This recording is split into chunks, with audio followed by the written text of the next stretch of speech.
Alors, départ de Petit Canal en Guadeloupe. Direction Baie-Mahault. Il est Fajou là-bas tout droit. Évidemment on va rien voir, peut-être les éoliennes.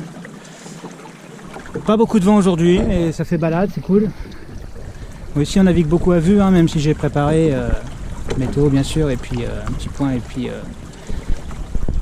un petit logiciel cartographique sur le téléphone qui fonctionne bien mais qui fonctionne pas. Parce que donc en Guadeloupe là il fait 28 degrés, 30 degrés, plein soleil, ça va monter à 35, 36 et le téléphone chauffe, il se coupe avec un message d'alerte, téléphone trop chaud. Voilà, il redémarre 20 minutes après. Donc c'est parti.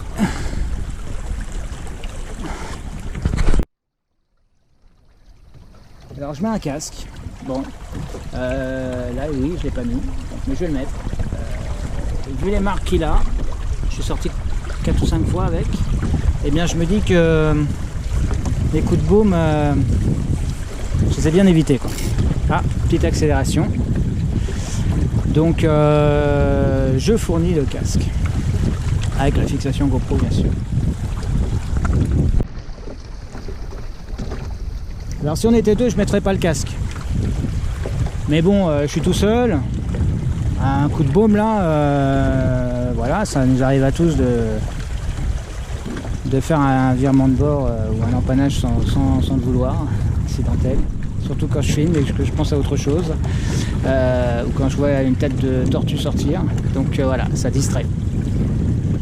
Donc le casque tout seul c'est pas mal, comme le gilet, hein, le gilet obligatoire. Et donc là je vais à Baie-Mahault et où la remorque va m'attendre, j'espère. Donc en fait mon délire c'est quoi? C'est proposer le bateau à la location, mais de faire des trajets, de partir d'un point A pour arriver à un point B. Donc je dépose et je récupère ailleurs. Donc là c'est mon premier parcours en fait. Et j'en ai plein en tête. Un peu plus au large, enfin voilà, et j'en ai plein en tête. Donc l'idée c'est ça. Faire ce qu'on fait en fait, ce qu'on fait à durée de catamaran quoi, mais à la demi-journée.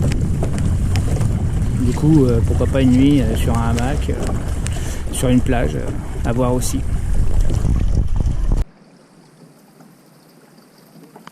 Donc ce qui me manque c'est un GPS quand même. Alors pour les positions oui, mais c'est surtout pour la profondeur. Parce qu'avec un GPS on a quand même le fond. Alors là je suis pas inquiet, mais c'est vrai que on se retrouve vite avec des hauts fonds avec 30 cm d'eau. Donc quand on a moins de 20 cm on le voit. Parce qu'il y a toujours une petite pousse de mangrove ou bon, puis au niveau au reflet de l'eau, son comportement, on voit qu'il y a un truc qui change aussi, mais c'est compliqué de s'apercevoir si on a 1,50 m ou 80 cm. Quoi. Surtout qu'on voit à 3 mètres de profondeur. Donc ça manque. GPS. Bon bah, quand il n'y a pas de vent, hein, on profite. Hein.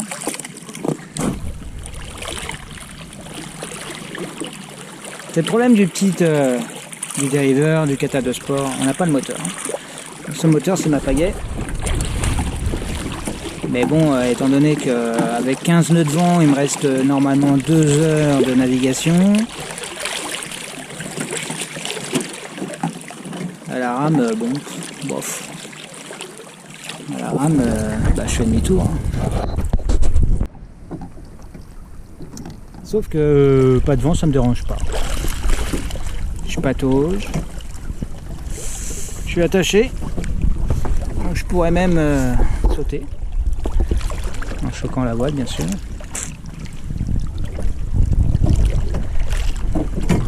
Faut profiter du paysage. Hein.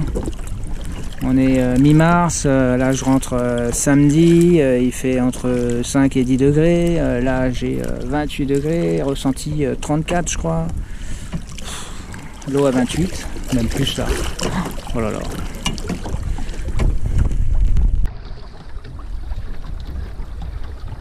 Alors, on peut apercevoir la barrière de corail. Là où il y a des vagues, hein. Un peu là, un peu là, un peu derrière là-bas. Donc il faut passer entre les deux. Alors, il y a un chenal évidemment. D'ailleurs, à savoir que c'est inversé ici. Vert tribord et rouge bâbord, c'est l'inverse. Zone 2 ou B, je sais plus, enfin zone États-Unis, Amérique et les Antilles, c'est l'inverse.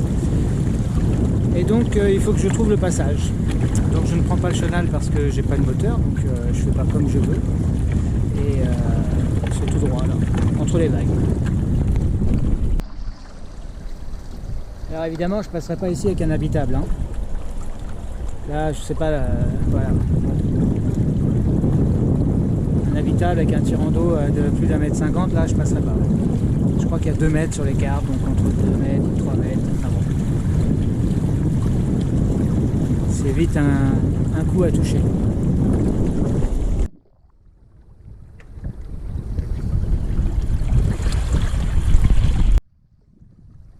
Très sympa cette petite houle qui me pousse un peu.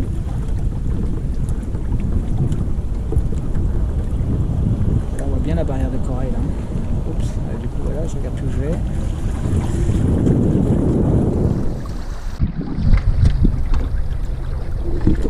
Bon, j'ai dû faire une petite manœuvre pour regagner un peu de terrain.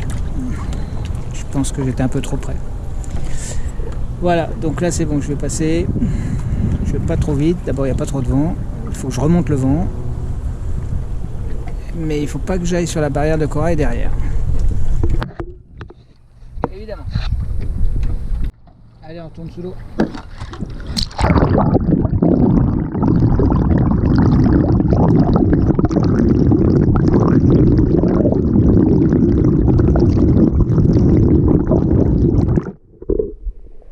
C'est chouette, hein.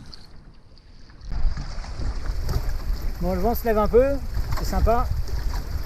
Donc là on est vraiment dans une zone avec très peu de profondeur. J'ai fait une photo, une capture d'écran là que je vais mettre à la suite. Entre 1,50 m et 3 mètres. Donc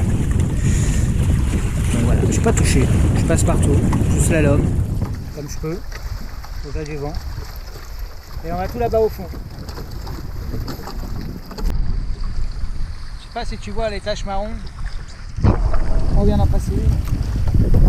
Là ça passe pas. Là on est au ras de l'eau, et à 10 cm, là ça passe pas. Et là je vois vraiment le fond, hein. C'est le pied quoi. Voilà, j'ai ralenti parce que pour prendre la caméra, mais c'est génial. Faut que j'arrête de dire c'est génial. Hein. Là on voit bien les taches marron. Donc ça on passe pas.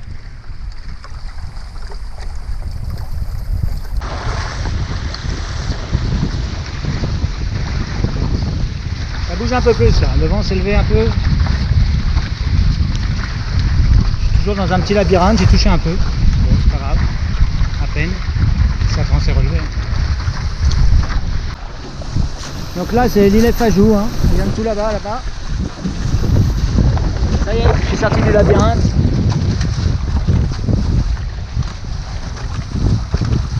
Direction la marina. Bon voilà, je suis arrivé, j'ai mis 6 heures. Alors un peu de manque de vent quand même, j'avais prévu 4-5 heures, bon j'ai mis 6 heures, voilà. Il est Fajou là-bas tout au bout. Bon bah je vais pas dire que ça va faire, hein. Mais c'est top. Allez, à bientôt.